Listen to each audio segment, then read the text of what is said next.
What up and welcome to Tell Me I'm Wrong. I am Marsh. We've got Rick. We've got Yellz in the building for the episode. A white dude should not host an episode about Black history. Tell me I'm wrong.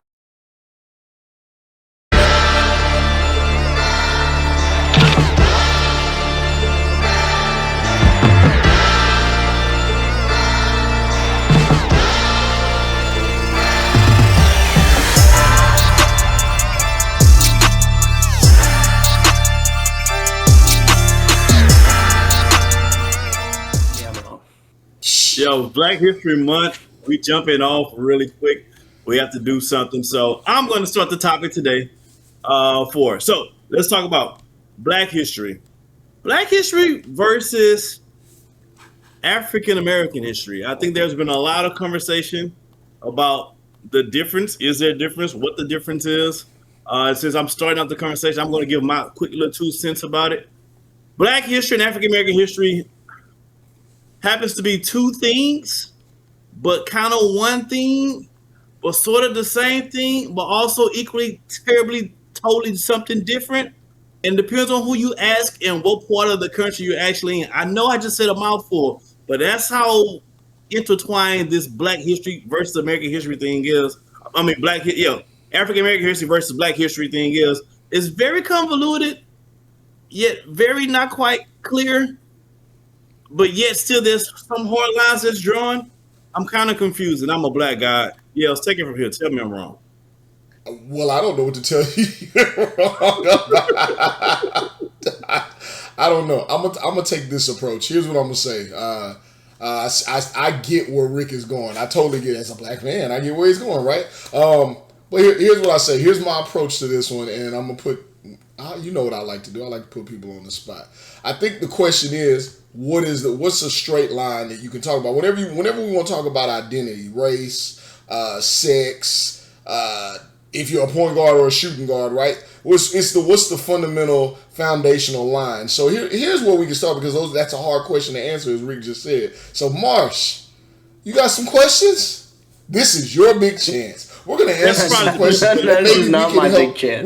What we can do is we can help come together, Rick and I, and maybe we can establish what some fine lines are, and maybe we end up debating with one another. But maybe this all starts with a question. Conversation is good, right? Well, let's see if we can formulate a little bit from our perspective for Marsh. Okay. And I'm probably not saying anything he doesn't already know just by happenstance, but I think it's important to say it so that way he can say, okay, since we've all agreed to this baseline, from this baseline, I can ask XYZ question. As an African American or black male that's born in the United States of America, my history starts here. My parents' history starts here. Their parents' history starts here. But my ancestry from I don't know how many generations past does not start here. The problem is, for myself and for most people of color born in the United States, we have no real identity that we can say for a matter of fact that we belong to some other culture other than America. Now, I know that my ancestry goes back to somewhere in Africa. Where specifically in Africa? I haven't done I haven't done that survey, that pool yet, right? So I think it's important to know so that not only that, but there are some individuals who come from the motherland who make America their home, and they feel some kind of way towards us because we don't know the history. So it's kind of a different dichotomy. There's, again, I don't speak for every single person of color, but I think I speak for the majority of us when they say there is. Some of us have the known history. Most of us who are Americans, black Americans, we don't have any history past America. So that's the baseline, Marsh. And so I guess you can ask, and we can kind of like figure this. We can have our own Rainbow Coalition edition today. We can kind of try to maybe figure some things out and maybe come to an impasse of what's going on with African American history and black history. I'll be honest, I have no idea what you're saying you have a connection to, and some people don't have a connection to them. Like, I'm not saying that because I found it very difficult to follow what you were just saying. I'm just going to be completely honest there. Not that there's anything wrong. I don't know what you're talking about in terms of I know what you're talking about. Your history starts here. When you say that other generations have a connection to the motherland, wouldn't that be like What I mean is four there's some people. generations ago? So there are some people who are in my position who are born in America, but they know exactly where their ancestry comes from. Oh, okay. So That I don't know clarifies. specifically. I haven't done some Sure, internet sure. genealogy, whatever they have going on, ancestry thing. I don't even know the accuracy of that information, right? I'm just saying Yeah. some of us in America, all Americans, but know exactly the heritage or the culture. Okay. But most of us do not actually. Okay. That makes more sense now that you say it like this. So what are you asking of me? I'm coming up. I thought that you guys were hosting this podcast, so I'm coming up with a question here about this because Yeah, I think so. So to Rick's point, but maybe honestly to be converse at the same time. There, when we talk it's Black History Month, right? So to me, I think the question outside of a person's own personal identifying, how they identify is, what is Black history then? Right? Okay. That's the immediate question. For someone who has deep African roots, know exactly what country in Africa they came from, they may have a deep heritage and they operate a certain way, and somebody outside of culture can recognize by the name, so and so and so forth, right?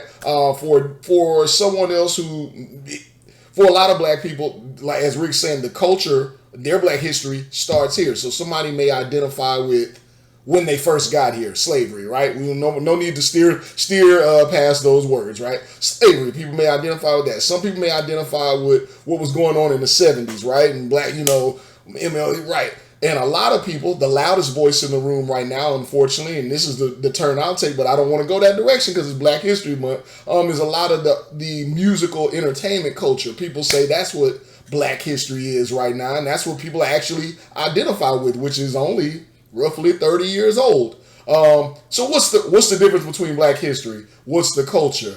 How do you know? What do people identify with? So all that being the case, like when I saw you on one of the podcasts, Marsh, I was able to say to you, right, without any fear of repercussion, but also a feeling that I might be pretty damn accurate, that there's some Irish lineage somewhere in your background, right? That's an identifying thing, is there? Like Rick, I've never done a 23andMe or whatever it is, but we are English and English primarily, English Irish. My ancestors 9 generations ago actually were some of the first settlers in the town that I grew up in. Fun fact. Interesting. Wow. We'll have to check the dates on that to see what actually happened. We can actually tell what happened at that time, Marsh. That was the Mayflower. That was the Mayflower, when the Mayflower came over. That's who Yikes! No, I'm just kidding. But to that point, when someone says, "Hey, what is Black culture? What is Black history? What is the what are the faux pas? Why is this? Why is that?" Those are questions people have, and I think there's a myriad of questions depending on who you are and where you stand. So maybe I do have a question, because this, as you're debating this Black history versus African American history, this is going to sound ignorant, I believe, but I promise you that it's not intended to be. Now, African American is very specific. It's Africans living in America. And the classic, like, oh, you're an American, is when, like, you see somebody refer to a Black person from England and be like, that's an African American. No, it's not an African American, because they're not American. So I would be interested to know, like, to me, I would see it as Black history is the history of the Black race across the globe. African American history would be very specific to everything that's happened in America. Now, we don't call it African American History Month, right? It's Black History Month. I respect that. But if you're just looking at, like, purely from a naming function, that's how it would appear to include Black history in Europe, in the literal country of Africa. African American history would be more specific to here in the United States. There's probably a Venn diagram that's got quite a bit of carryover between those two experiences, considering how prominent slavery was. And really, that's why you see Black individuals where they are. That's because of slavery for the most part. But that would be kind of how I see those two. Again, I got no stake on that statement, but that's just if you're looking purely from the words. that would seem like what it is. The difference is African American history is in America. Black history can be in America, but it would also make sense for that to include Black history in other countries. Rick, before you dive into this, because I feel like Michael Scott, because I feel like we can get into some tense, good conversation here, and I don't think it's going to be all pile on Marsh. I think we'll have some back and forth. But before we go there, Rick, as we both have our shades on and all that too, I think I'll do a little Michael Scott here. You remember the Michael Scott? I think it was Diversity Day. Let's get into it. Let's really get into it. Really, really, really dive deep. Go for it, man. Hey, so I actually didn't think about it in that way, Marshall. That's a different take on it. When you're growing up in America and they have Black History Month, typically the Black History, when you in school, they give you people to talk about and research and to learn about, and it's usually folks in the U.S., but there's been carryover with Black heroes that we consider that's part makes history. That's not necessarily in the United States. I never thought about it as far as like the wording of it to say, hey, I'm only talking about these individuals in this country as opposed to all Black people of all countries. I think that's pretty cool. I never thought about it like this, so that's an interesting take that just never dawned on me. But when we think about Black history in general, at least from my perspective, I'm thinking about every person of color, no matter, even though the term is African American history, I'm thinking of every person of color, regardless of what country you're in, because all of it is still Black history. So if you're thinking every person of color, what is the when are you no longer a person of color? And again, this sounds really ignorant. I promise I'm not intending it. What's the last part you said? Where's the line of where you're no longer a person of color? This is a good question, Marsh. I know you're going so. For example, I got you. The wideout from the Carolina Panthers uses the N-word on a stream, and he's Hawaiian, right? So he's a Pacific Islander.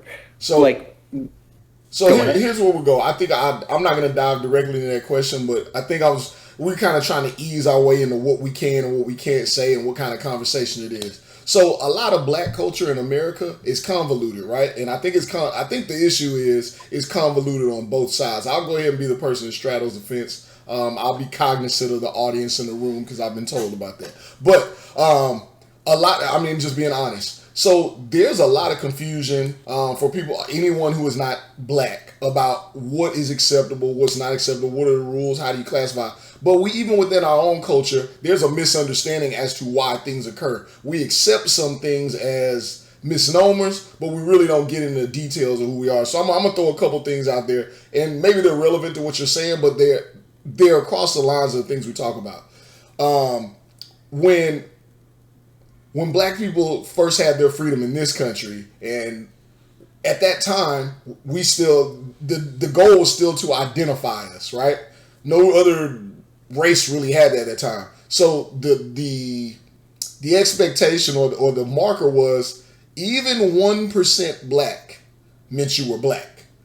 An ounce, like however they traced and did genealogy back in those days, which it couldn't have been that thorough as it is now, right? But even 1%, any iota of Black for them to be able to enforce the rules for or against, primarily against it, meant you were Black. So that's where that started, and that's kind of where things get convoluted right out the gate, because you see a bright-skinned guy, you see somebody from the island, and almost everybody at this point. That's the really funny part when we get in this conversation. That's a whole nother topic. Is anybody really, 100%, 90%, primarily anything at this point? There's a lot of stuff that's been going on.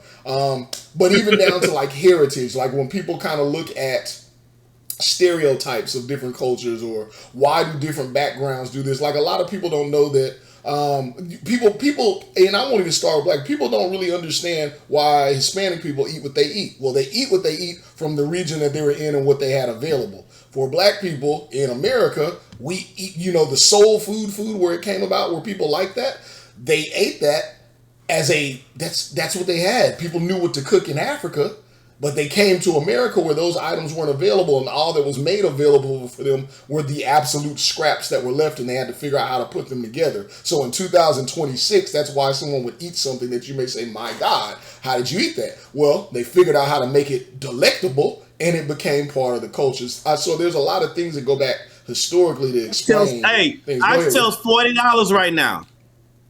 The tail of an ox is $40 right now. What? Thanks, black culture. Okay. Is that a black food? Oxtail? Is that what you're talking about? Yes. Yes, I think that's definitely.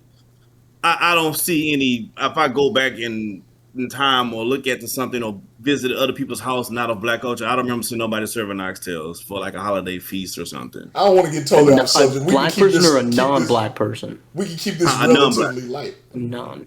My bad. No, I was gonna say we can keep some of this light, but still dive into it. Like Rick, for example, I think you heard Wifey talk about it one day. You were hanging out. So, like in my household, Rick, my mom growing up made almost totally like soul food, and most of my friends would be like, "My God, you're eating so good! Like, why aren't you tired of it? Like, why don't you want this?" And it was good, but due to circumstance. That's what I ate every day for every meal. Like I ate soul food all the time. So for me, I don't want to see it because it's all I ate. But it was a mechanism of circumstance at that time, right? But other people were like, man, this is good as hell. Why don't you want it? There's a lot of things to it, but my mom and my family, it came from, they were in Mississippi. Shout out Maestro and anybody else from that terrible ass state. They were in Mississippi. They were right on the heels of the worst racism and slavery, so they were still doing what they could, and that's what my family knew to cook. So, yeah, and the same way, my parents or my mom on my mom's side, they all cooked based on what they ate from my grandmother, who was born in the 30s, probably, right? So, so she definitely seen a different life, and so the soul food is definitely it. We had oxtails on New Year's or whenever she felt like having the neck bones, and you go to any restaurant now that serves American food. If the plate is $50 or more, it's probably a black culture dish started off, and then now we got a extra taxation on it. But that's what we did. We would give those individuals of that time was given the worst of the worst, usually either the pig and the scraps thereof. And it made, like Yellz said, it made delicacies of it. You took the tail of an ox and you made it something that people line up and can't wait to try. You take we do everything with the pig. We've done everything with the pig from the rudder to the tooter. Literally everything from the pig nose to the pig feet. People eat pickled pig feet. I know that might sound crazy, Marsh, but that is a real thing. So hog head cheese, like this real things, right? So that's we as a culture, we've been making lemonade out of lemons since forever, right? And so yeah, so as far as the food is concerned, I think a lot of it's passed down from generation to generation. And as we're getting older, we're learning more healthier things, right? I haven't had a pork chop personally in probably over 10 years. I do eat bacon, but bacon is not pork. Bacon is just bacon. So we just try to do really better, make line, better choices when we can. Jesus. Well, that's interesting. I mean, and I don't think it's exclusive to black culture, so to speak, but it is interesting how much, like, I mean, I guess soul food is maybe the best like umbrella term for it, but like to your point about you're eating healthier now, it surprises me like just how unhealthy a lot of traditional. I don't want to say just Southern because like you can have unhealthy food pretty much anywhere you want to go, but like the food that you think of, whether that be a specific culture or a specific ethnicity or even like a country, like people think of America, they probably think of like cheeseburgers and bacon, and it's like everything is really traditionally unhealthy. Like the only country that to me comes to mind that's like somewhat healthy is like Italian, like the Mediterranean diet, pretty relatively healthy. It's fascinating to your point about like making it healthy. Like everything's fried, deep fried, pickled, heavy on the fat, heavy on the butter, or whatever it might be. It's interesting.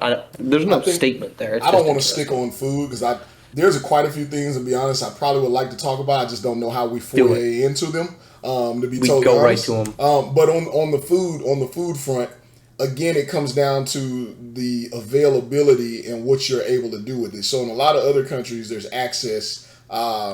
Because there's access to other things, And depending on what the region is, the way you prepare them is different. You don't have to prepare them in the most unhealthy way. Like right now, Marsh, if I were to bring you a pig's stomach and ass, there's only really one or two things you can do to clean a pig's ass. You got to burn it to death to get all the chemicals out. You have to fry. There's things you got to boil it, fry it, then burn it. Like so, yeah. And then you got to have sauteed ass. You can't have sauteed pig ass. It's not going to be a good look, right? Probably so. not. A lot of things we do involve grease because that's what the tradition. I was sitting talking to my wife's grandmother, and I just asked a lot of questions because a lot of times we forget. Like even I'm sure I know I did, Rick. I don't know if you do, but just how close. And obviously, if you're not black, I think maybe it's even further removed from you. But we're literally just 2.5 generations from slavery. Like it's crazy when you think about it. There's people that we know that are still alive that had just came out. They remember picking cotton. They remember a lot of the most horrific things that people talk about in books. They still remember it, and now they're in an age that is totally different, right? So she was kind of going through what they ate. They ate the same like 4 things over and over, and I don't mean prepared differently. I mean prepared exactly the same way and the exact same things over and over because there were only so many options. So, I mean, I think that's how it becomes healthy because, or excuse me, unhealthy because you only know how to cook what you know how to cook, right? So, you know, I don't want to throw anybody under the bus, but somebody was boiling meat. And I was like, what? You're boiling the chicken? You know what I'm saying? But that's the only way they knew how to cook. Right. Well, I mean, boiling meat's actually, you know, you get the sous vide where you put it in like the plastic bag and then you dump that in the water. And then you don't quite, I don't think the water ever gets to boiling, but it gets up to a high temperature and it's kind of like slow cooking in water. Now, when the meat comes out, it looks disgusting, so you have to like pan sear it quickly just to like not make it look. It looks pale, like it's like someone smothered it to death, and we know it's already dead, but it looks like it just died again. Right. But so boiling meat, big thing. Disgusting. Yeah. So maybe we try. Let me try this because it's hard to foyer into some of this. Maybe you could name some cultural things, and we could give you the black version. What's the equivalent for us? Oh, that might be fun. So, what do I do as a white dude that you guys do? That's like the black equivalent, right? Because right now I'm gonna have a little fun. Why not? Right now, and just to put on the record. Just to put out here, make you comfortable and whoever may be listening may be uncomfortable. My grandmother is whiter than you are, just so you know. That's not possible. Right? Just so you know. But to say that though, everybody has some cultural stuff. Maybe you guys feel like you can't really say what y'all's culture is anymore, but you have some stuff that traditionally that you hold on to. How about this? I mean, this is a New England thing, certainly, but like maple syrup is a big part of New England culture.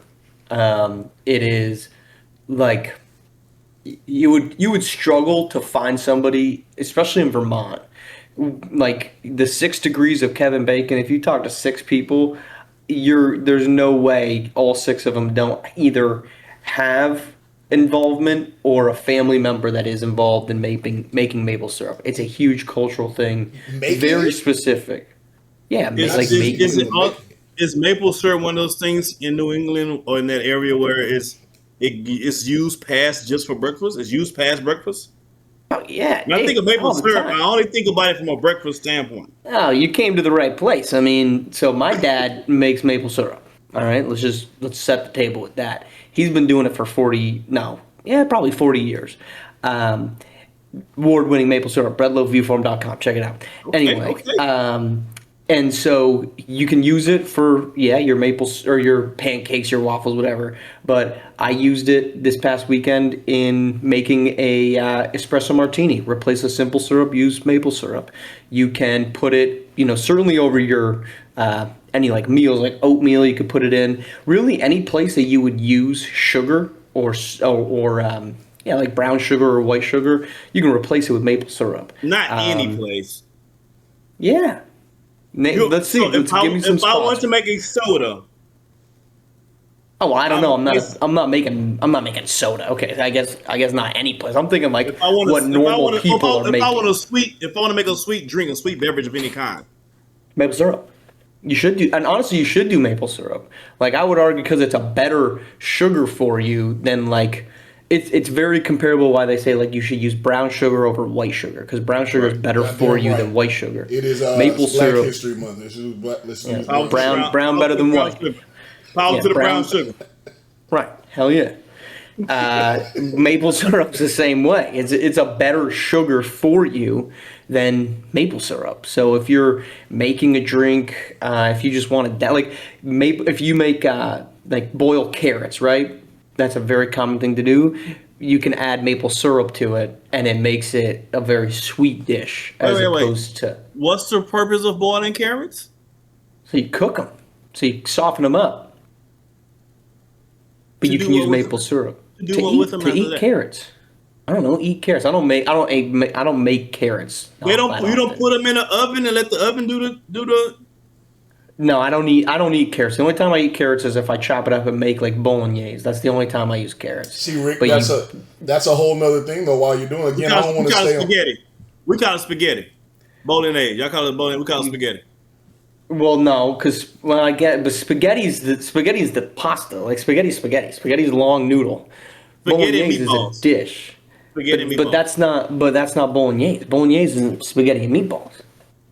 That's spaghetti and meatballs. Bolognese has celery and carrots chopped up in it. You don't have the fully formed meatballs. You have meat in it, but it's not meatballs in a red sauce. It's all kind of mixed together. And that you could use, like honestly, a lot of those dishes you could use maple syrup if you wanted to add a little sweetness to it. Disgusting. Everything you eat is What? nasty, Marsh. Everything. Why? Everything How you is said anything about that I food just is said- disgusting. That's not a hot take. He's probably kind of right on that. Everything you eat, Marsh. Every single time What? that you've talked about Yeah. food, I've thought to myself, ugh. What's wrong with what is wrong with I any of my never, food? Marsh, I've never said, man, I want to try that. You've never heard me say that. I've never said anything Because that you have a said, poor like, you know palate, what? clearly. I want to try that. What if I said? First off, it's not like I'm saying that many things all that often. And Your second, there's Thanksgiving absolutely meals was terrible. that I'll give you. But I admitted to that. I knew that I was wrong there, but I'm not going to admit to being wrong. But I know I'm wrong. I give you that. There was something else too that I was like, wait, Grasshoppers. what? I had grasshoppers because I was at a tequila bar, and that's Yeah. what the You cheese eating, was. That's not my eating fault. grasshoppers. They're not even deep fried. They just regular ass They grasshoppers. were fried. They were fried. They were fried Did it have maple grasshoppers. syrup? But would you have enjoyed it better if it had maple syrup on it? I mean, if you like sweetness, yeah, you could drizzle it on top. And let's just transition. Yeah, let's get out. Let's go. Let's Well, come you back didn't to- even get to what is so. But I'm saying that's like, but to that point. So this is how Yellz started off. What's the black equivalent? Okay. I'm saying everybody in at least Vermont, you cannot find somebody who does not have a relationship with maple syrup in terms of like they I got make you. it, they have woods. What's So, the equivalent? so you mean for condiments sake? I got you, So Rick. for us, I No, got I'm just you. saying that is embedded in the culture. Everywhere you go in Vermont, somebody will have an opinion on maple syrup, and they're not going to be eating the fake stuff. It's not even a condiment, Rick. You find yours. I'm going with seasoned salt. I'm going with seasoned salt. It is common in the kitchen of every black person. The flavor of seasoned salt. Probably Tony What is the Chachere's in flavor of South. seasoned salt? see, Probably Tony listen, Chachere's in the South.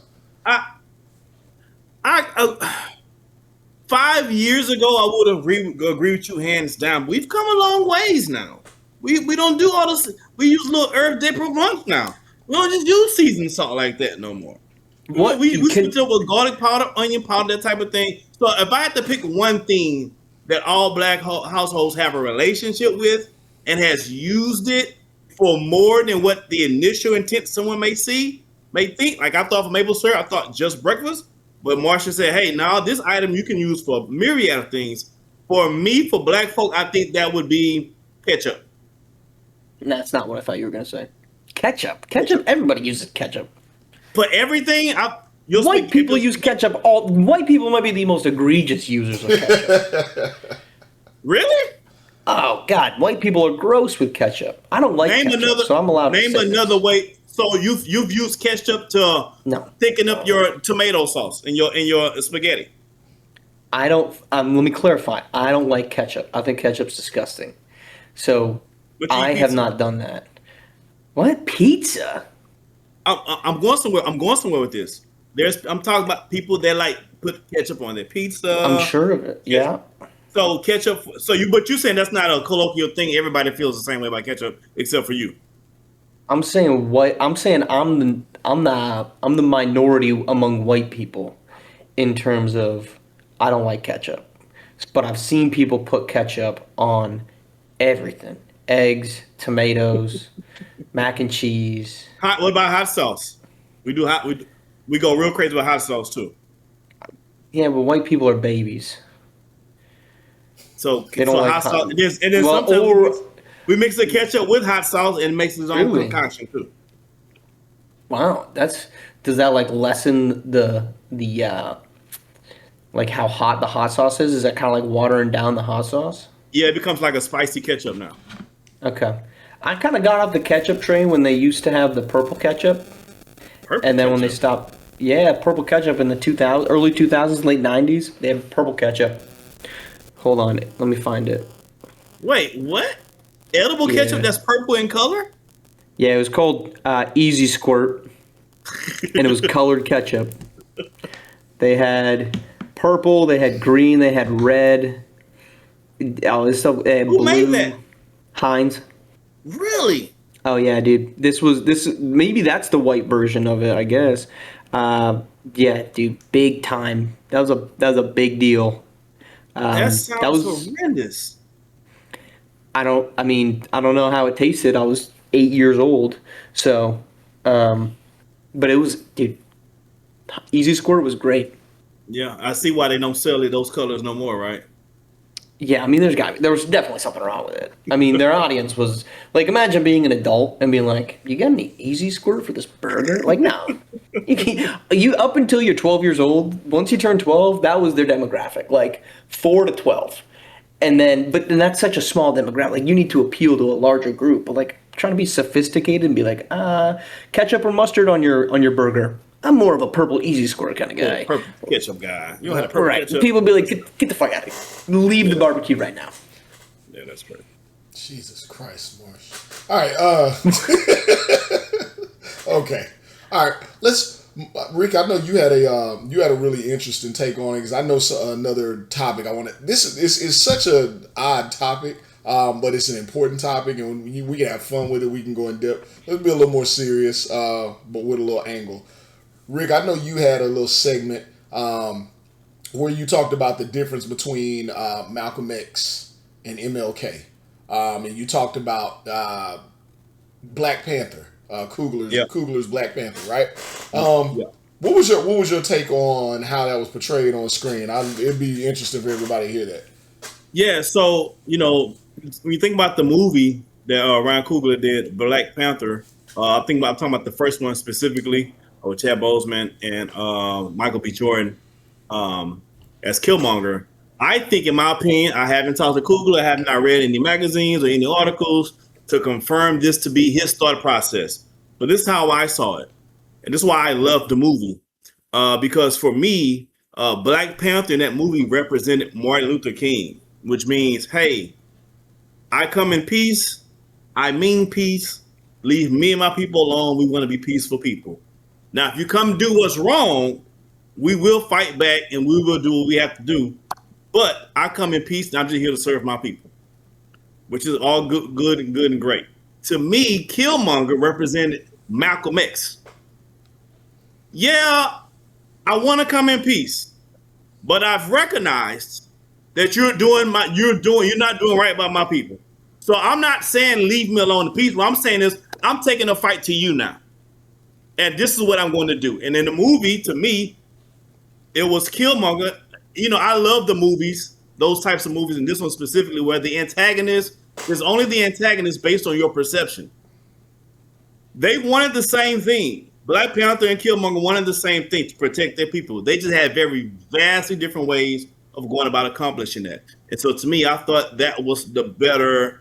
I thought that was more like saying the Martin way versus the Malcolm way. Well, Malcolm is more, Martin is turned to the cheek. Malcolm is, I ain't got no cheeks to turn. I'm dotting you in your eye, right? So those were the two different comparisons, and that's one of the reasons why I love the movie. I wonder if others kind of look at it that way, but that's my take on the Black Panther, the first one. And both actors did a fantastic job, by the way. I think. Oh, go ahead, Marsh. I'm sorry. No, you're good. You go ahead. I'm No, cooking up something. I never looked at it that way till you brought it up. To be honest, Rick, I'm sure there's some other smart people out there that maybe knew it as you brought it up or before. There's smart people out there that catch stuff, but I mean, I never caught it that way. But I totally see it and can agree with it. And I would have to think Coogler's a pretty smart guy. It had to be a sentiment in there, at least. On the other end of that, I do have another perspective on it too. I think that's maybe for a different show, but their approaches. If I were just to put it in the movie, so nobody had to attack either one of the people, or MLK or Malcolm X, their approaches were drastically different. Because aside from the why, the approaches were drastically different, which led ultimately to different agendas. Because when you talk about Black Panther in that movie, like you said, it was really about a collective. If I have to do something, there's an old saying that I live by. I love it. I can't remember where I saw it. It wasn't a black quote or anything. It was, hey, when things are going on, be nice, be nice, be nice. Until you can't, then fucking destroy them. Right? I love that quote. That's because that's how I live. Like, hey, but that was kind of Malcolm X. Hey, but his was more at all costs. Let me fall back. And that was, excuse me, not Malcolm X, but Black Panther. He's like, I'm prepared to defend.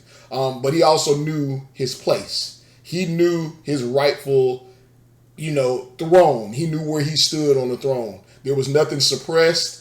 Or at least he was under illusion, right? We come to find out some other things, but there was no secrecy about anything for him. For Killmonger, it was a little personal. It was a little selfish. It was a little bit of, I need this. I have to get this recognition, not just for everybody, but also for me. So I think those things play into both of those people as well. But their environments were drastically different too, and I think that's part of the play, right? The way Killmonger grew up, at both parties know about the injustices, right? But to hear about injustices, to see about injustices, to see it from afar, to see it from a little bit close, is way different than it happening directly to you and those that you love. So I think in Killmonger's character, him being in LA, he saw the black injustices and experiencing it in a totally different way than Black Panther did, because over there in his land, everything is not like that at all, right? So he has a different upbringing, which means I have a different feeling about this. I'm just going to kind of veer off a little bit, but I'm going to bring it back, make it make sense. This is documented. They asked Deion Sanders, the coach of Colorado, some years ago when he first got the job, the type of players he liked to recruit. And Deion said, I like single-family households. Because there's something about those guys that don't have a dad in a house. They got a little bit more dog in they fight and they bark because they struggle is different.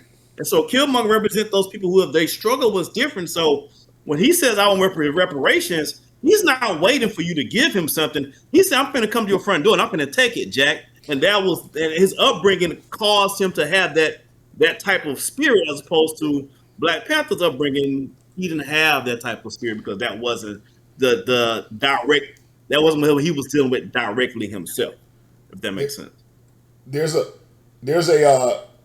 another sideline point there. May take this a little deeper. I don't want to remove Marsh from the conversation. I would love to. I can't wait to see his facial expression. Yours too, Rick. Though, even still in that movie, let's just keep it on the movie for a second.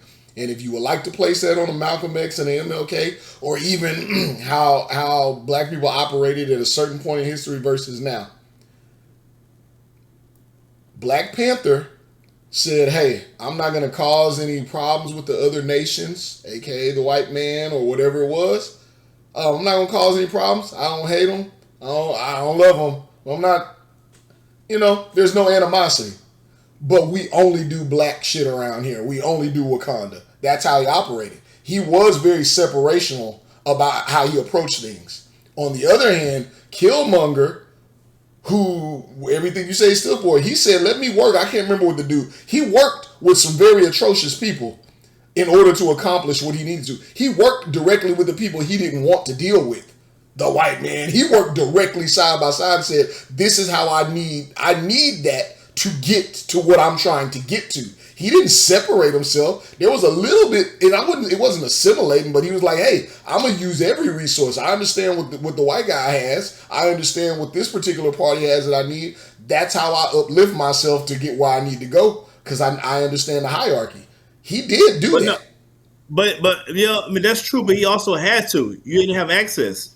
If I need to go to work and my job is 2 miles away and I don't have a car, it'd be very smart of me to find somebody with a car to hitch a ride with, even if I don't really care for the goddamn person. I gotta get to work. Is that not a parable in today's world, though? And that's kind of where I'm going. Is that not a parable?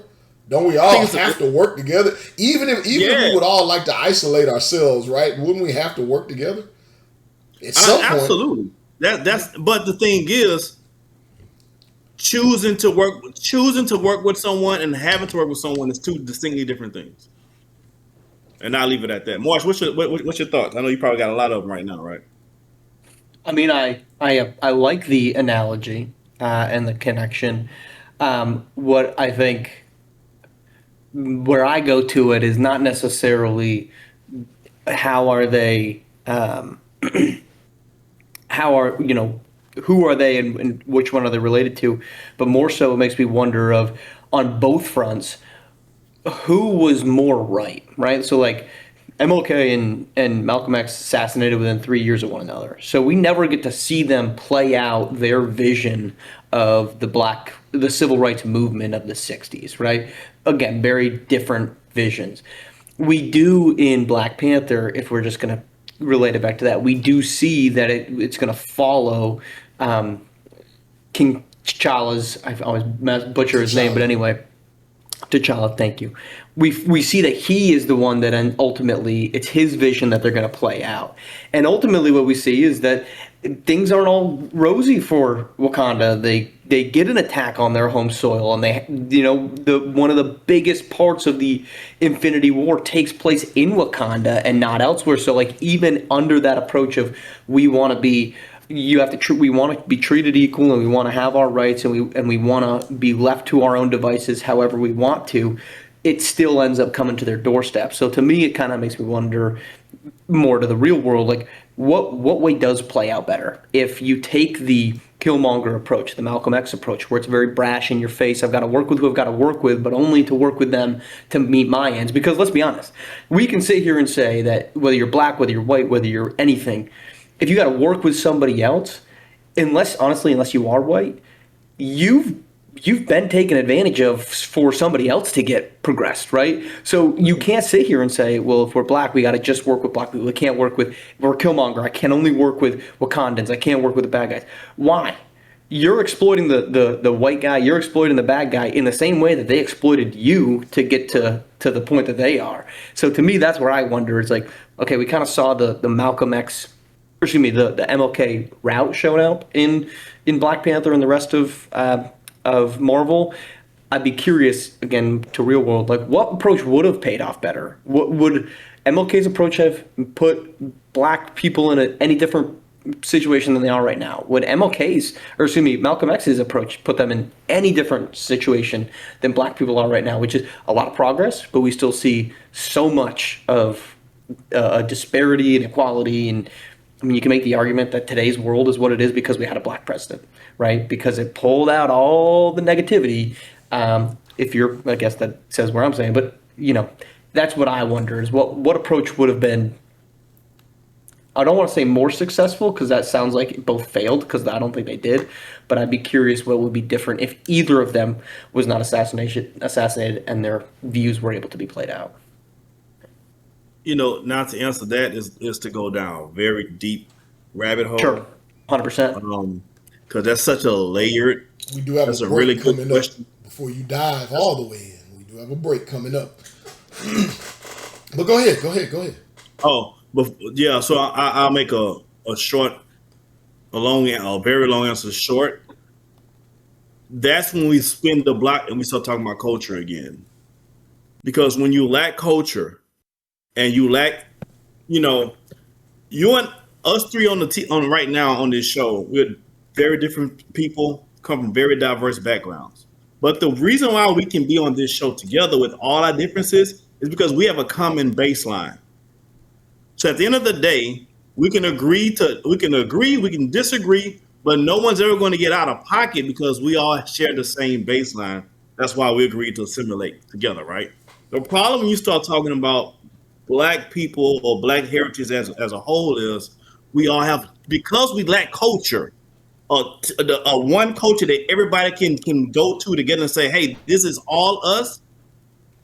Everybody has different baselines. And because everybody has different baselines, what I think is noble, the next person may not think is as noble. What I think is getting out the mud, the next person might do it totally different. And we'll even do that amongst or against each other because we have totally different baselines. So you don't have a culture that everybody can just ride with at one time. You have communities that's been broken up without two-parent households. A lot of communities have that, but you have no culture and you have no father figure in the household. Now you don't know how to be a man. I love my women, especially my black women, but no woman can teach a young boy how to be a man. He has to learn that from another male, whether it's his father, his uncle, or the guys they're watching on TV, which a lot of them have to do. You learn how to be a man by watching a man. So you don't have the culture, you don't have a two-parent household, and you don't have good resources in your community. So it becomes a dog-eat-dog world, and everybody is out for themselves. So I think when you go, because of that, when you go, whether you go the Martin route or the Malcolm route, I think the results are probably similar because the people who makes everything run all have different baselines. That's the easiest I can explain it. I agree and I disagree. I think Okay. but we're living on time. Maybe it's an episode we come back to. I see where you're going. I think that cycles matter. I don't think that anything is final. Like the concept of a right and wrong doesn't stand for me. You can't say what's right. You can't say what's wrong when it comes to that because it depends on timing. I can sit here and say for black people as a whole in America, when there was a time in place where black people weren't allowed to do things with everybody else. We were what was this? Not separation. I forget what it's called. Oh my Segregated. God. Yeah, Segregation. segregation. That was awful. The concept of it was awful. But as far as how we thrived as a community, it was the best. We actually in the concept of when you proportionalize everything out, we operated. The man was in the home. There were a lot of things that were great. It's very hard to say those things. It depends on time. And make them Malcolm X at this time, MLK at another time. There's also things that MLK instituted that I think have a lot to do with the culture right now of shit. I can't do it. I need help. That strength. There's a lot of things that MLK and a lot of people have thoughts about this. So I have thoughts about that. I think I'll segue to a topic that maybe gets us to a lighter version of this later. Can I talk basketball? Let's do it. Please. I'm gonna talk basketball as a segue. I'm not going where you think I'm going. I'm not gonna be that clean with it. But I was having a conversation with my son the other day, and when he's at school, he's doing some of the most ratchet stuff ever. He's hanging out with the most ratchet people. He's doing like some of the stuff that he says he likes flabbergasts me. I'm like, that shit is not in my house. So where does it come from? So when he starts to explain, what's that? You know why? I know why. So, but here's where I'm going with it. Here's where I'm going with it because this is kind of my segue and my point at the same time. So at school, he goes to a school. There's not a ton of black kids there. He's at a good school. It's a good diverse school. There's black kids there, and he hangs out with a certain group. And they're not all black. He hangs out with kids that operate a very certain way. But they're different than where they're different. It's different than what his upbringing is right now. But they look similar. They understand the struggle. It's something that he identifies with as a black kid. But at the same time, I'd tell him, Gio, your opportunities are different than where some people are. It has nothing to do with race. But at the end of the day, when you're adult, it will come down to race because you have to understand one thing, is that at one point in time, and again, this is where I may have taken a long approach here to jump straight into it. Gio, you're capable. My son's name is Gio. You're capable of being a president. It's a different time. You're capable of being a doctor. You're capable of a lot of professions. You do not just have to play basketball, football, or rap. And for a lot of people in our culture at a particular point in time, that's really all that was allowed where someone viewed you a certain way. And that even stems further back when you talk about like African culture, people's names were stripped from them. So when you hear a name like Davy Treviante, right, we can laugh at that shit. But that's really that comes from a deep hidden priority of maintaining some type of heritage or individuality because everything's been stripped. So then when you have a name of Travion Vontae, and when your last name is whatever it is, and then you apply for something, somebody sees that, and depending on however they operate, right or wrong, it limits opportunity. And it's not that it's right or wrong, it's what happens, right? But what you tell them is, hey, you're capable of anything. Don't limit yourself because someone's already going to be limiting you. It's already baked in. The limitations are already in there. So don't just put yourself in a box. And that was kind of my segue before we jump into ags.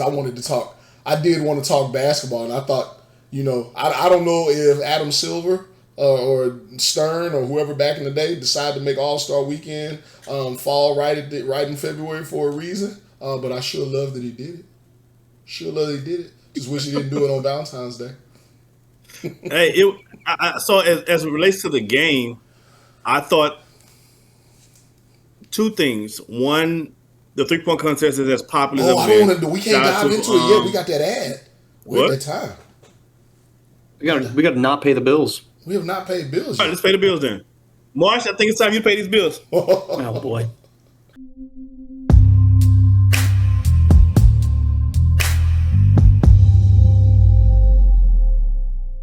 Today's podcast is not brought to you by Ken's Motion Lotion. Tired of being called Ashy Larry?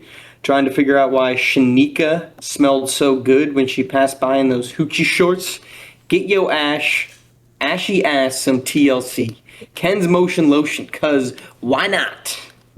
I don't even know what that is, for being honest with you.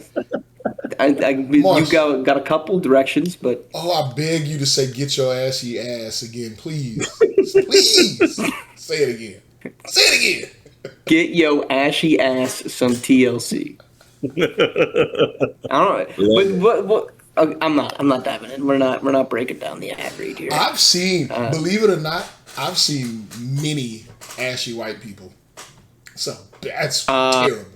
Well, so I'm here. I'm not home. If you're watching on YouTube, you'll notice I have a different background because I'm not home right now. I'm in Arizona, and I landed, and almost immediately, my hands started drying up. Like, I've put on lotion multiple times today, and it's helped a little bit, but dude, it's bad. And I'm with you. I don't know how any person, whatever your complexion is, how you can be that dry that it looks like that and be like, I'm okay with this. I do not get that.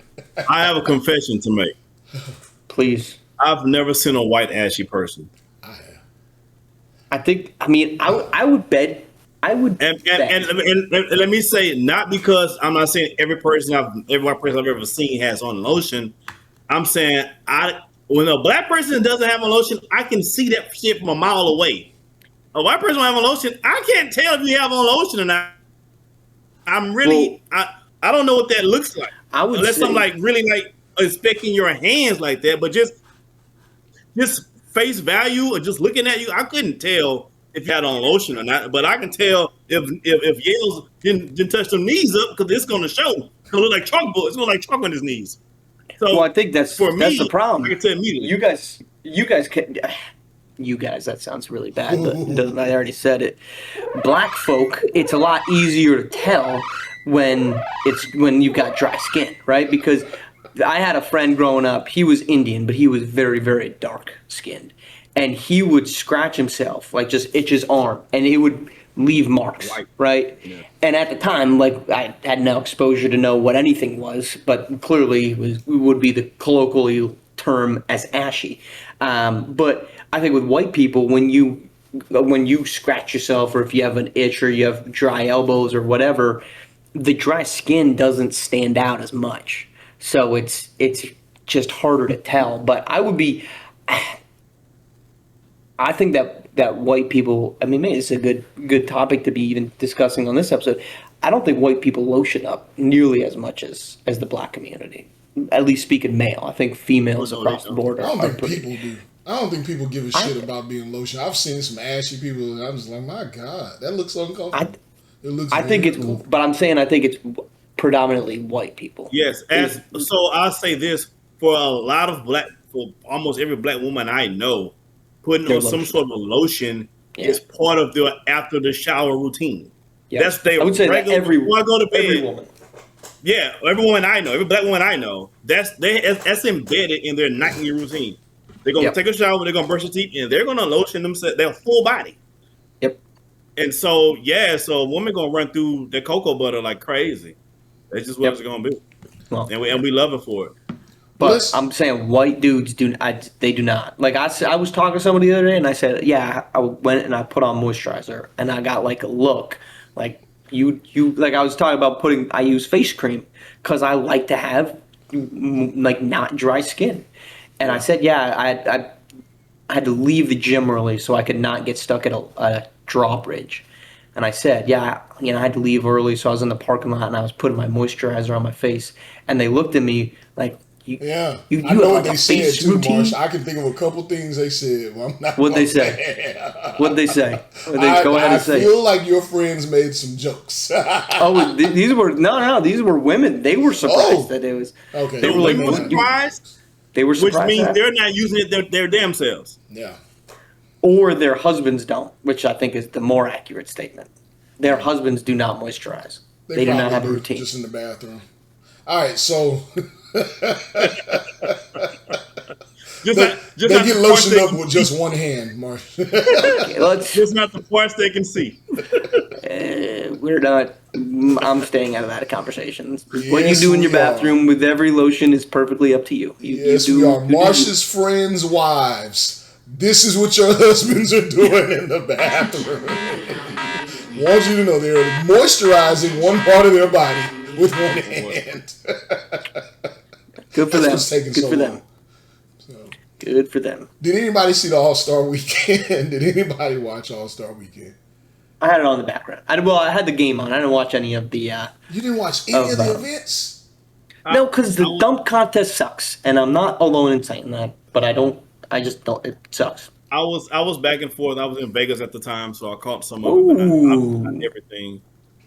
So I give my two. I kind of already started on my 2 cents, right? I get it so I can get out the way so you guys can shoot your shot. The 3-point contest was phenomenal as usual. That's alive and well. I really like Dame. They letting Dame to participate and to play the whole game, and he still outshot everybody. It was down to the wire. People really Book love. Book People could have didn't stole like it. that. Huh? People didn't like that. People didn't like Dame taking part. I don't know why they didn't like that.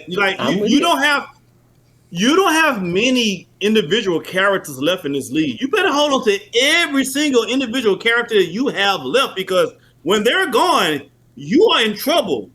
Which brings me to some other points I'm coming down on in a minute. Dunk contest was trash. I've already said on the previously how to fix it. I wish the NBA would listen to me, because I can get this fixed for you by next season. This is what you do, and very quickly, you take the winner from the NBA dunk contest, and then you have your G League dunk contest, or D League, whatever they call it this year. You take the winner from that D League contest, and you have them to participate in the NBA dunk contest.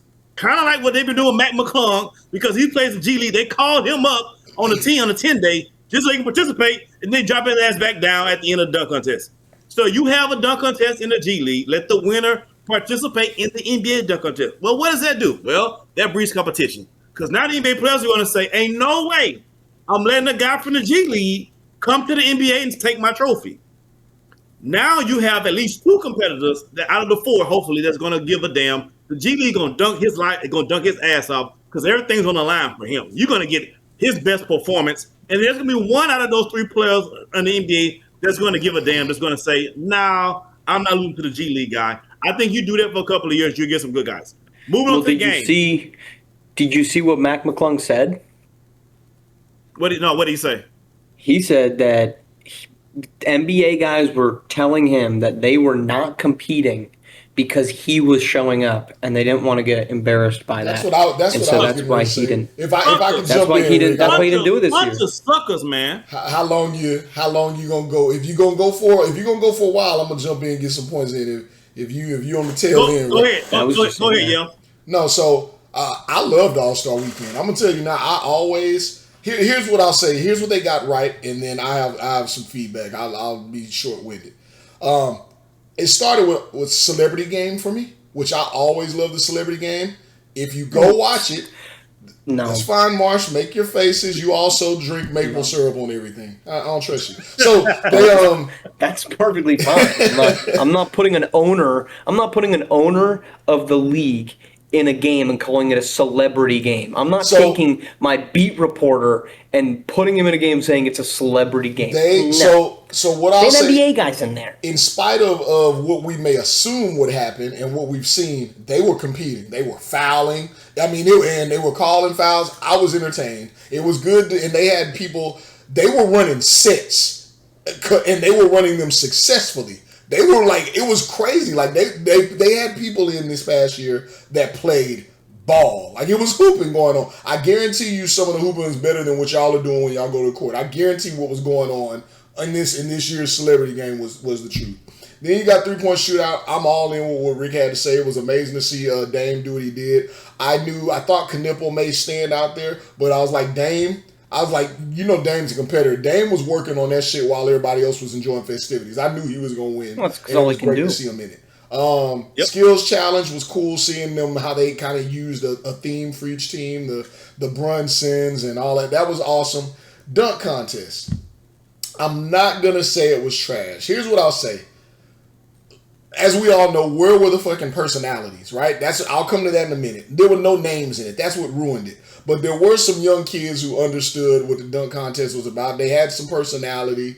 The cat that won it by default. I think the guy from the Spurs was gonna really take it home had he not missed those dunks. But the guy he had some bravado. He understood the performative portion of it before you get going and you make your goddamn dunks. He understood that part. Old kid from the Spurs had hops. He understood, and he looks like he's like 9 in the face. He's got a lot of years to get it together. He's got a lot of years to wrap it up. So to me, I think there's some potential there, but the star power is obviously missing. Here's my fix. This is gonna sound crazy, but we're already doing the Emirates Cup. We're already doing all these different formats.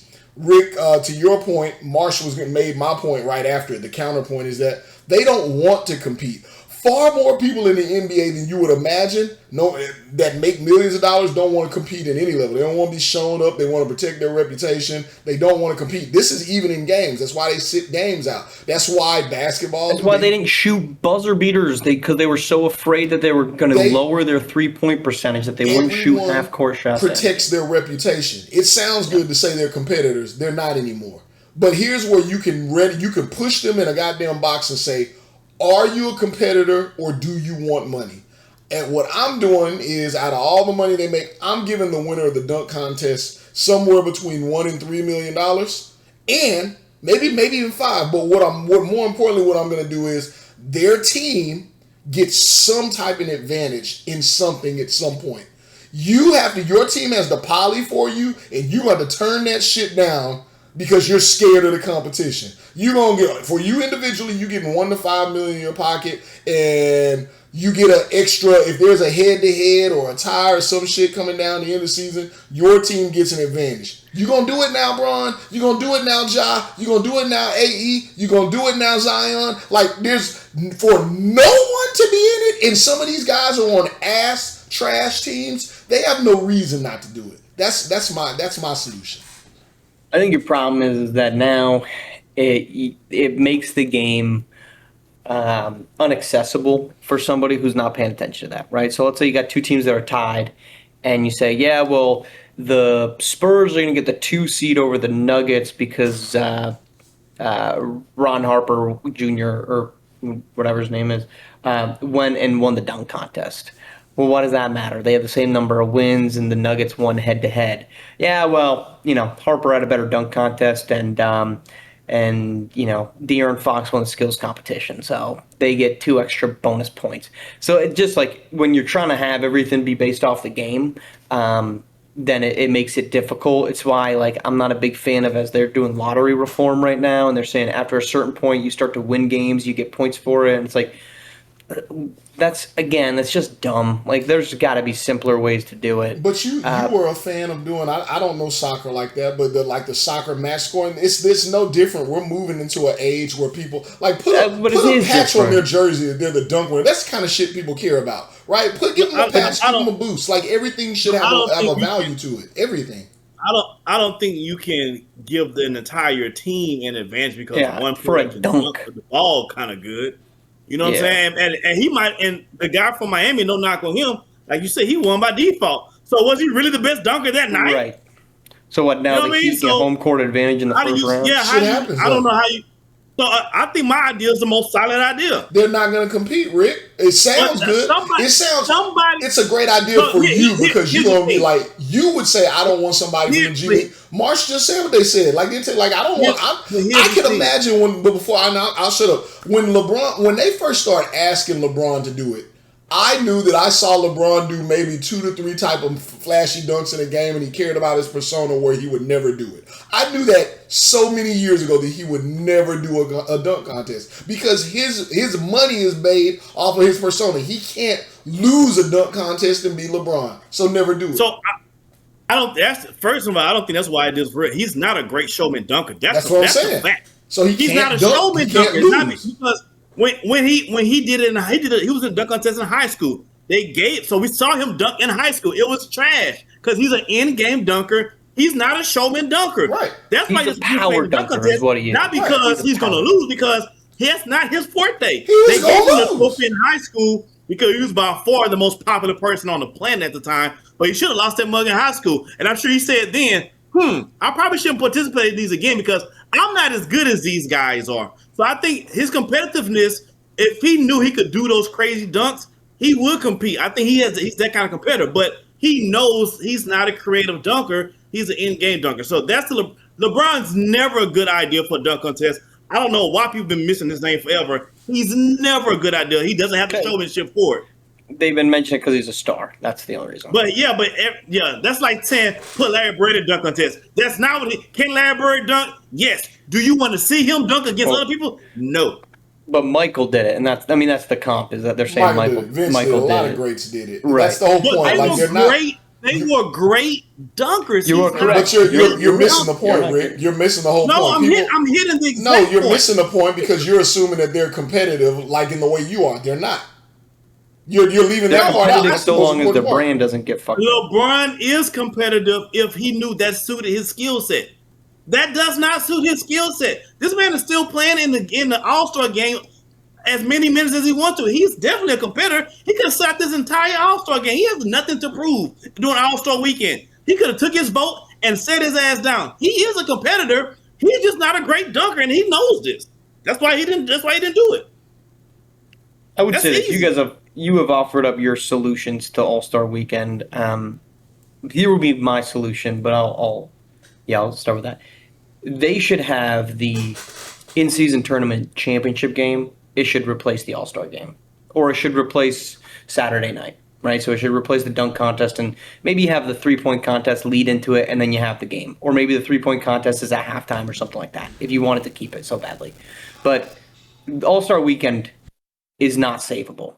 Because it's just there's no point to it. Back when the All-Star games were actually happening is when the game, regardless of the sport, any sport, baseball, basketball, football, hockey, the game was inaccessible to the vast majority of the audience, right? So you were only getting your local feed, and then maybe you'd get the national feed, but like hell, they did an NBA Finals on tape delay. Like the game was impossible to see all the notable stars unless that star came to your city for that one game, right? And if you had a date, if you had dinner plans or whatever, for whatever reason you missed it, then you didn't get to see Michael Jordan come to Sacramento, right?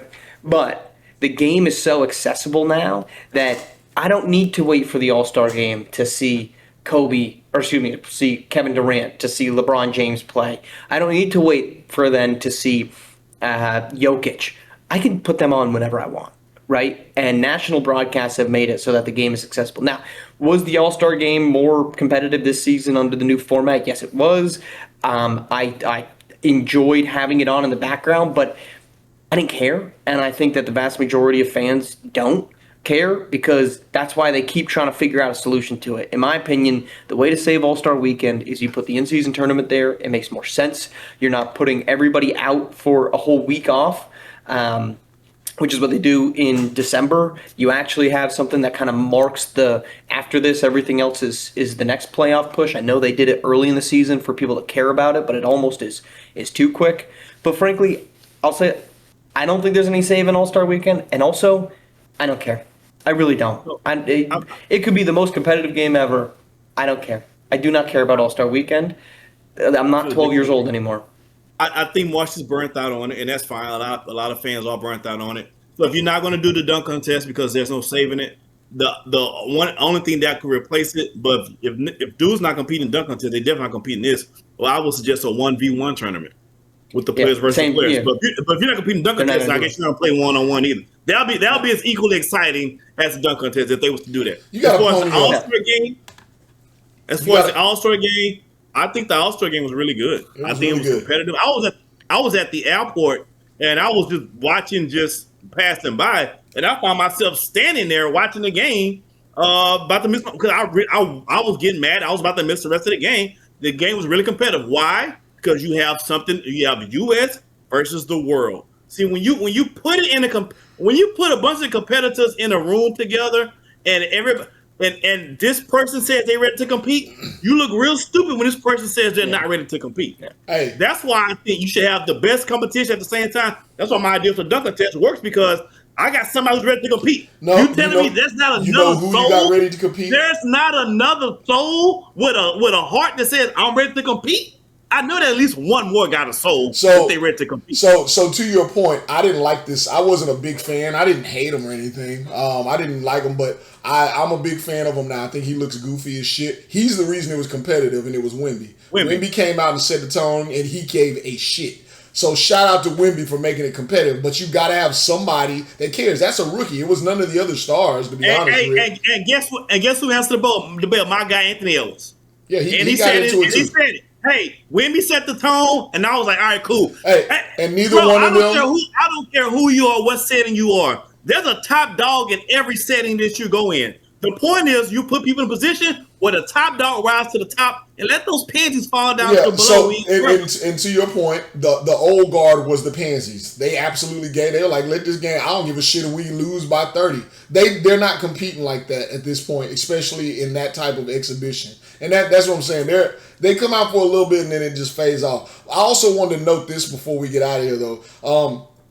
The All-Star Weekend was in totality better than it's been. So big shout out to Peacock and NBC for a first showing on there. But somebody ass got fired today because what I want you to know is when Ludacris came out to do his little show. I know it's just Ludacris, but somebody had I know the production shit. Somebody had everything plugged in except for the artist's live mic for everyone to sing at home. You fucked up. Oh my God, you lost your job over doing this. What happened? Plug it in a cord. That's literally all that was required. We couldn't hear him at home.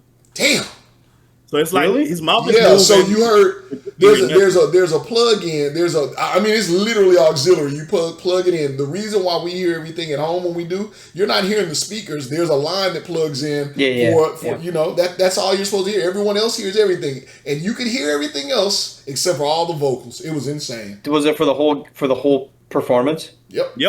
Oh, no, they didn't even have a backup cord or even think about it. Like, somebody's getting blackballed from the profession. Okay.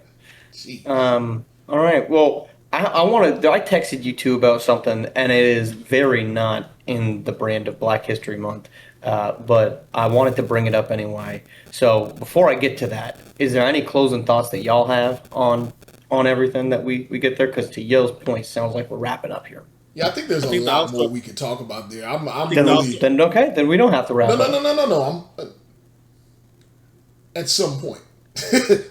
Black history. We got another. There's a lot to talk about, Marsh. There is a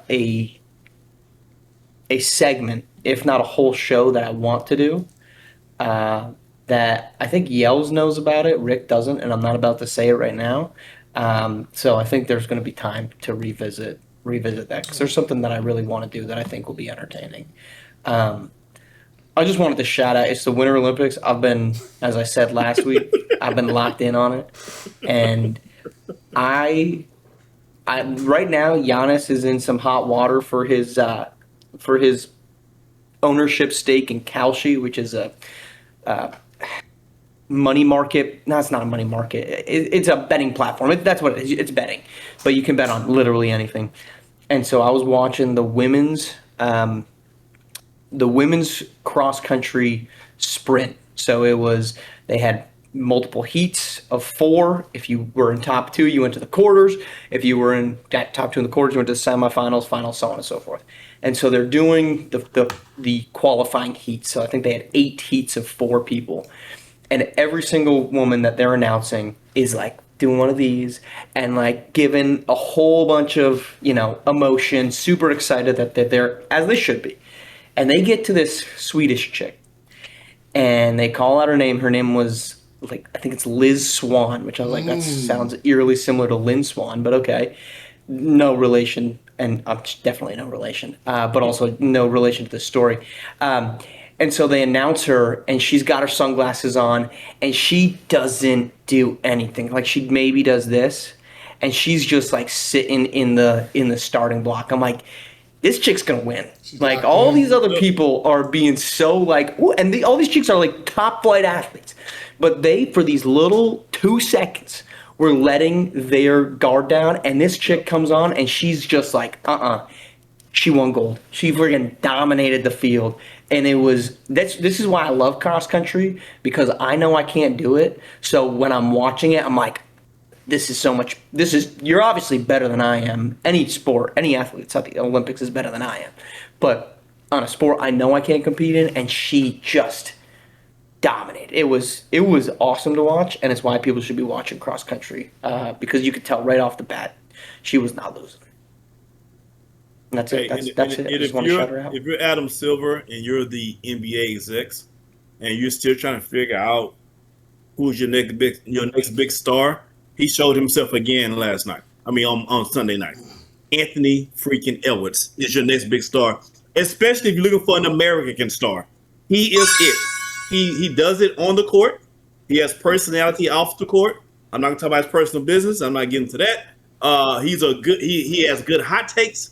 He has a really good shoe, signature shoe. I know that sounds minute, but that's huge, especially for culture. He has when you talk about having one of the hottest shoe brands right now, and it's not by Nike, that's a big freaking deal. Adidas and Anthony Edwards has the stick going right now. He got the juice. NBA, you need to put all your ducks in a row right now and go in on the Anthony Edwards sweepstakes, because this guy is a bona fide star. I think somewhere they did the interview, they said he was voted 7th most handsomest player of all time. Well, that's his problem. That's his problem, because the man has 4 baby mamas out there. But he shrugged it off. He didn't even indulge in that. You know what I'm saying? But I'm just saying, everything is screaming, this is the guy. I know you burnt out on Ja. I know you lost all your chips on Ja Morant. I understand that. You lost big on Ja. That they did. So I know you're playing the safe by getting the foreigners like Jay and Wemby. Anthony Edwards is the guy. He's the guy. My final. Go ahead. If I got. Go ahead. Being that it's the Black edition, we're doing Black History Month. These are kind of. I feel like we lower the bar sometimes to make sure that we can give accolades where we need to, and I'm gonna say that, and that's the uncomfortable hot take. I feel as Black people we lower the bar sometimes so that we can spotlight people. And prime example is the fact that I'm gonna just go ahead and concede that Bokeem Woodbine is apparently a good actor. Because I have to say that, because he's a Black actor. I gotta say he's good. Apparently, when I read these comments, that he's a legend. I guess fine, man. Fine. He's a fucking legend, even though he's not. Great.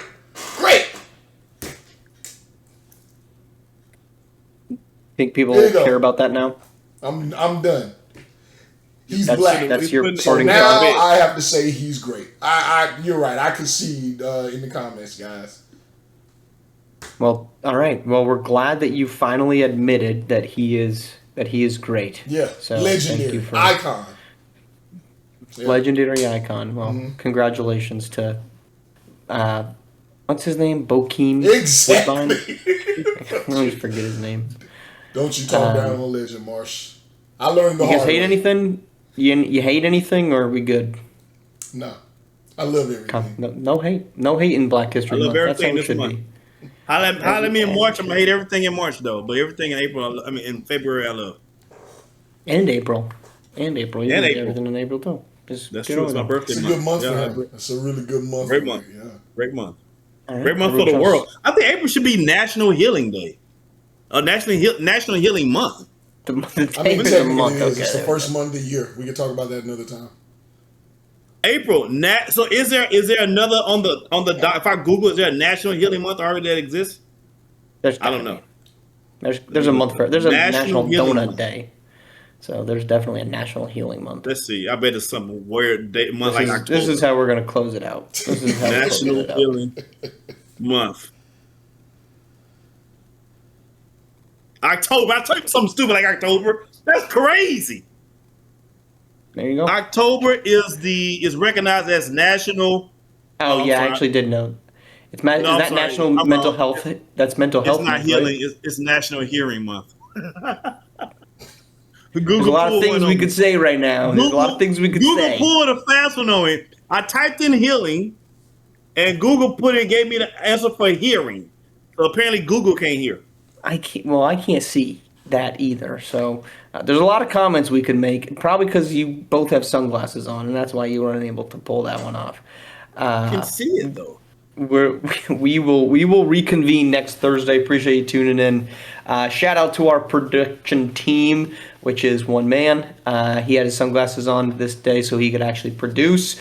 And shout out to Rick and his bug eye shades as well. They did not tell me we were doing sunglasses today, so I don't have them. So that's how I'm we're still ending. recuperating from my Vegas trip. Me too. All right, we're talking to you next Thursday. You can check us out on YouTube, Spotify, Apple Podcasts. Thursdays, 3 p.m. Talk to you next Thursday. Don't forget, National Healing Month is now in April. It's been moved to April, guys. Mark your calendars. Unless you can't hear, and it's October.